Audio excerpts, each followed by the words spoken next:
এমন কোন বাপের বেটা দুনিয়াতে পয়দা হয় নাই যে বাংলাদেশের স্বাধীনতা ধ্বংস করতে পারে, আমাদের সশস্ত্র বাহিনীকে ধ্বংস করতে পারে, আমাদের জাতিসত্তাকে ধ্বংস করতে পারে।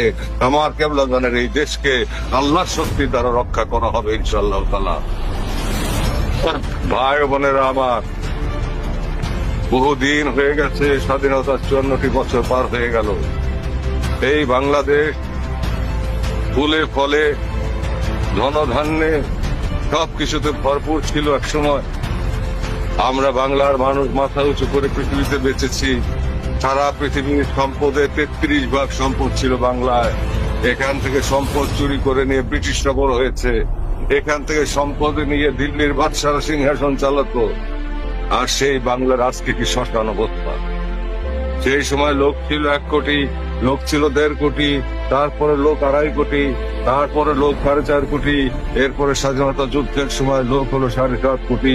আজকে আমাদের সেই একই স্থানের ভিতরে লোক 18 কোটি। এই লোক যখন 36 কোটি হবে তখন আমাদের উপায় কি হবে সেই ভাবনা কারোর মধ্যেই নাই।